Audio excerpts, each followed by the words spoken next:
Hey guys, Todd here from Great Escape Farms. I'm doing a midwinter homestead update here, and let's see, today is New Year's Day 2018, and I've been up here for a week. Haven't been doing too much outside, although I have done a little. I'll show you that here in a minute. I just wanted to show you a couple shots around the yard here. So this is the perennial garden, and it's beautiful in the spring and the summer, but not too pretty at this time. So this year, or this week, I don't think we've been above freezing yet, and it's been just kind of a real nasty week here. So not too much outside. I will take a run over by the garden area here and show you some of the things I did do. Okay, so this is the food forest here. It looks a little bit better than the perennial garden, although not a whole lot. Nothing is all that beautiful with all the leaves off. I just noticed, let's see if I can get this in here, that medlar right there still has some fruit on it. Doubt that's good anymore since we've been down to not below zero, but down to zero a couple times here. And you can see right here I brought in a couple of bags when I came in this trip. I've brought in, let's see, 3 or 4 loads of bags already, and where I'm bringing them in is on that trailer right there. And I bring them in, and I've been trying to get them set up. As a matter of fact, let me run up here and show you what I did do. I didn't do it this week, but in the past I did fix up my path here. I extended the food forest up a little ways, so I put the leaves down very heavily and put hay on top of it.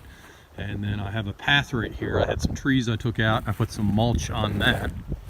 And one of the things that I need to get at, which I almost forgot here, is under this bag of leaves right here, I had a yellow jacket's nest that's been plaguing me all year. I haven't been able to get rid of it. So I don't know if it's in the bag or under the bag, but I need to get out here while we're really cold and spray that. And I need to take care of these yellow jackets here, because they will, there's so many of them, and my dogs root around here. They could really cause some havoc with my dogs. So I won't. Hey guys, I actually finished the video earlier, but I started working on this yellow jacket nest here, and I've never seen a yellow jacket's nest up close before. Actually, I've never seen one before, because usually they're underground. So I just flipped this bag of leaves over here, and this is the nest right there, and got some other stuff going on right there. So actually there's still some nest in the ground here, so I'm gonna break all this open, make sure I don't see any bees anywhere or any eggs and larvae, and if I do, I have some wasp spray here, so we'll see what's happening. But just wanted to share with you an actual yellow jacket's bees nest, because like I say, whenever I've dealt with them before, they've been in the ground and I haven't really seen them. So this is what one looks like. Okay, so we are in the propagation area here, and right now I just have some of my potted plants. You can see they are sitting here. These are elderberries. They're very hardy for this area, so they shouldn't have a problem surviving even in small pots there. And then down here I have some of my rooted cuttings, and actually the plants right up here in the beginning, those are variegated silverberry, I believe, and they probably will die out. I didn't even think about that, because they're hardy to zone 7 and I'm in zone 6, and I can keep them alive if I keep them mulched very well, but obviously they're not mulched very well when they're sitting in sand here. But everything else should make it in there as long as I leave it in the ground. I have all of my plumbing disconnected. I still have the mist heads in here. I forgot to pull those out, but they will be fine. They're all drained. And these are the other plants that have been in for 2 years. So I will be pulling them out as soon as the ground is not freezing anymore. Let me show you around here. So the rainwater harvest area, I went ahead and drained everything here. However, I did it somewhat incorrectly. So I got everything out of the tubs. I got everything out of all the pipes down here, and I turned this valve off right here, and then I went inside and I drained the tank itself, and I have a little bit of a slope down in that direction, and because of that it just shattered my pipe here. So it shattered this this elbow here, you can see there's a crack going across all the way up to this joint, and it goes all the way inside. So it just absolutely shattered. There was enough. I need to actually follow my process and make sure I do it right next time. So that's it for this spot. So the main farm is down that way, and up this way is the recently purchased mobile home, which will be the guest house and the business headquarters. And I just recently had the skirting put on. We got the plumbing in, so it's all set. We had to have a new furnace put in, and we did get the gas bottle put there, so I'll have to do some planting around that. And this past week, some of the work that I did do was coming in and cover this up, or uncover this, is we had some holes put in, and these are 20 inches deep. So when we get above freezing, they will go ahead and start pouring concrete and fill up our 6 holes here, and that'll give us a permanent steps going off that way. And like I said, inside we got a furnace. I got a guy doing painting and drywall in there, although nobody in this particular area I found is moving very fast. So I was hoping to get the flooring and everything in this weekend or this week, and nothing was done. So workers are definitely moving at their own pace here.